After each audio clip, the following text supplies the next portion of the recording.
Hey everybody, welcome back to BK's Bullets. We're going to talk about part 2 of Crisis on Infinite Earths crossover, the Batwoman episode.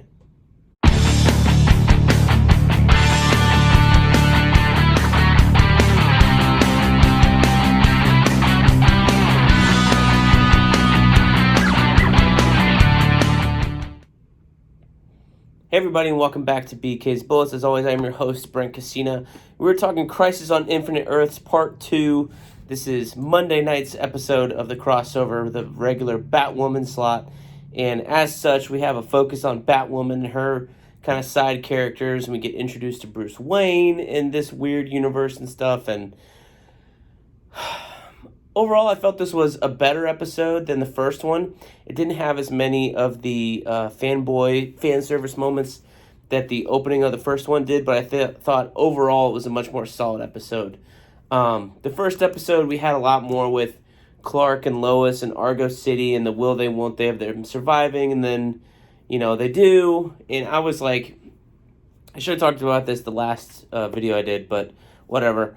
I thought it would have been brave for them to actually kill off Superman in this world and then just reconstitute him at a later date. But he has a bigger role in the crisis to play, so we need that specific Superman, even though this episode established that there are other Bruces and Supermans that look totally different than the ones on Earth 1. And that was something I thought was a little cool. But yeah, this one was all about Batman and Superman, basically, and with a little bit of Green Arrow dashed in. So this episode made it pretty clear that this Crisis on Infinite Earths, this crossover, was not going to be a direct adaptation. Of course, I mean, nobody was really expecting that, but they were going to do their own thing and go their own way and tell their own story. And this was mainly clued in with, like, Lex Luthor showing up, which I was excited to see. John Cryer, I think he's a great Lex Luthor, I really do. He's been pretty cool over the last season of Supergirl. But him taking the Book of Destiny, which was the whole thing about the crossover last year with Elseworlds, was this book.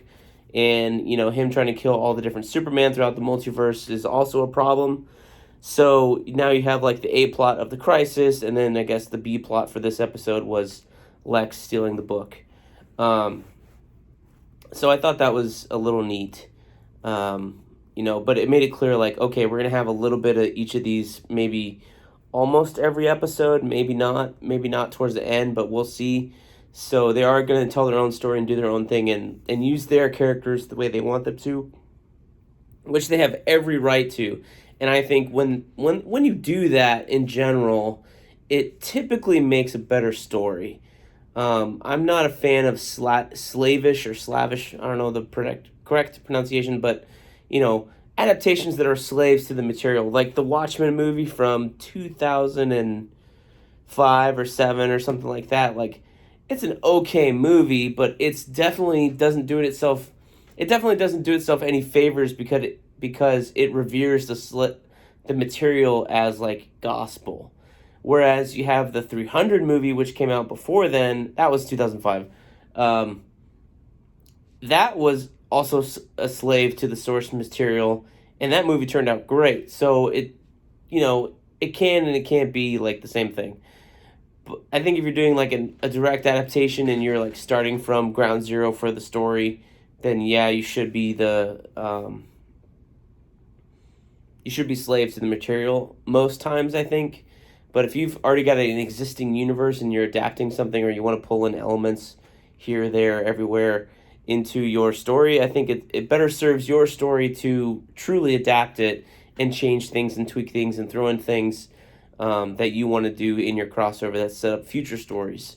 And that's what the CW writers are doing here, and I think that's cool. So if you haven't been watching Supergirl, you have John Cryer playing Lex Luthor. He was in 3 or 4 episodes last season. He was, like, the main thrust of the season was trying to find Lex Luthor, and he was, like, raising this alternate Supergirl in, like, a Russian province or whatever. Like, not really Ukraine or Kazakhstan, but something that used to be in the Soviet Union but was no longer because the Cold War ended. So that was kind of like the overall theme of last season on Supergirl, and he ended up, dying at the end of the first episode, or the last episode of Supergirl. Lena Luthor supposedly killed him, but we found out, I don't know if it was last season or the beginning of this season of Supergirl, season 5, I believe, that he was actually alive, or maybe it's season 4, that the Monitor had saved him. So we haven't really seen him since then. And I guess the Monitor threw him in there to screw with the heroes or help find these Paragons, which I don't really remember the Paragons from the comic book series, but that's okay. It seems like kind of cheesy, chintzy TV writing a little bit. Like, yeah, we need to, not only do we already have our team assembled, we need to assemble these other people because we need excuses to go throw in all these cameos in a way that doesn't require these other actors to be on set for 5 episodes. And that, it's a little bummer. Because in the comic book series, I mean, of course, in comics, you can do whatever you want as long as you can write them and draw it, right? So when you pulled in other characters from other universes in the comic book series, they were there once they got pulled in. They were there until the very end or until they died. And it's clear that in this show, we're not really going to get that because we really are limited by scheduling, money, TV contracts, and all that sort of stuff. So our main cast is really going to be the actors you see week in, week out on this Arrow show.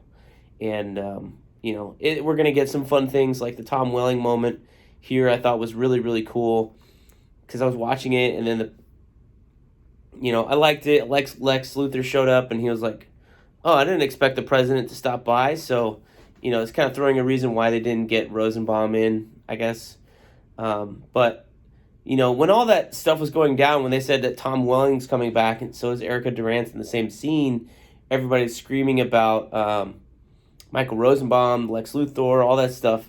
But they ultimately didn't get him. They didn't ask him. But I think it kind of makes sense that they didn't have him there because they already had Lex Luthor in the crossover.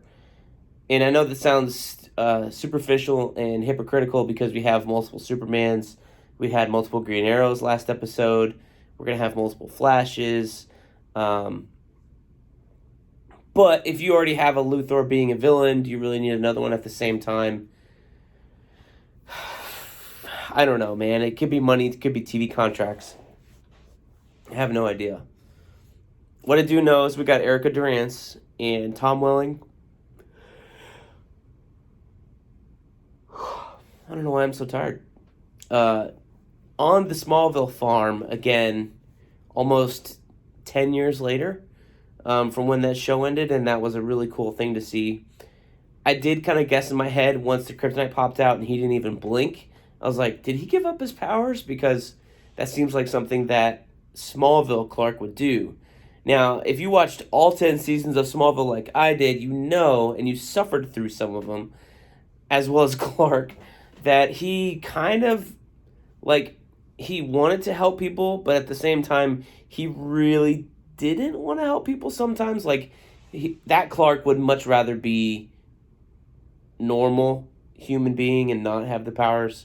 So it didn't surprise me that they took his character from Smallville and said that he gave up his powers, especially to have a family.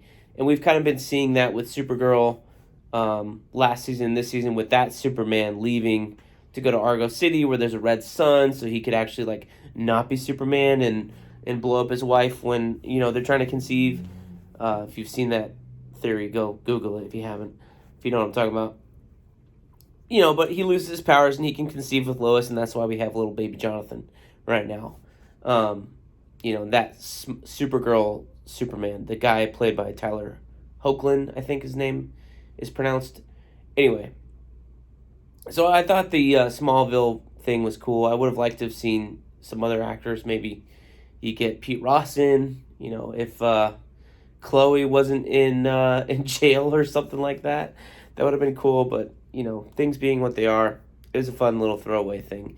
And it was more than a throwaway. I was fully expecting it to be the length of what the cameos were in the beginning of the last episode, where it's literally one line and we move along. But we actually got a whole scene here.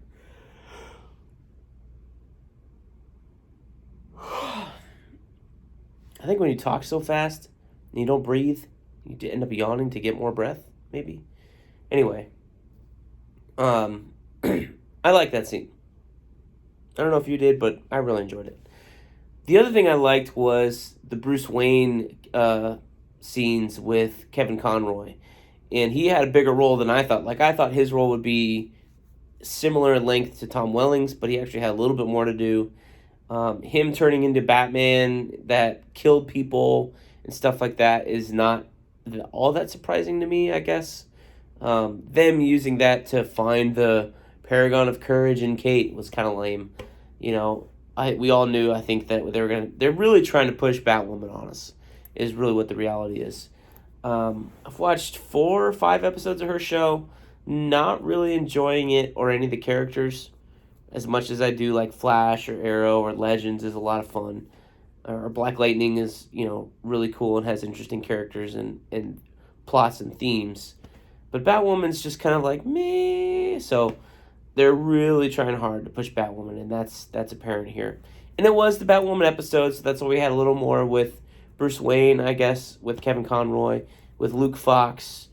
Some of that supporting cast has to get their season regular paycheck or something in. Who knows? But I did think it was cool that he was able to punch Kara. He still had the kryptonite in his glove. I did think that was cool. The fact that they made him kill Superman and he was like this super paranoid Bruce Wayne, I thought was neat.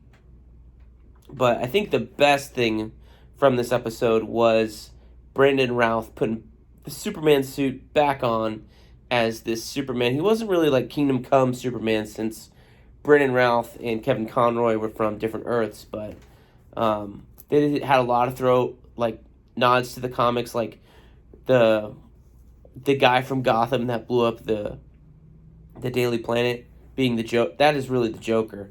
And there's an issue of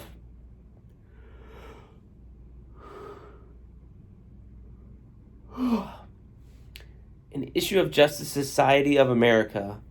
And this series launched in 08-09, written by Jeff Johns. It's drawn by Alex Ross. And it was kind of like an exploration of that event. So if you want to know more about what they're alluding to, it's there. I think it's called like Kingdom Come Superman Special. And it was a special issue because it wasn't painted by Alex Ross. It was drawn. And he had, I don't know if they inked over him or if they just like colored from his pencils and stuff like that. But it wasn't the typical Alex Ross look. But you got like what his sketchbooks look like and stuff. And that was really cool to see. So if you're looking for that story, go check it out in the Alex Ross Kingdom Come Superman special. Really, really cool issue. Really great art. Really great writing there.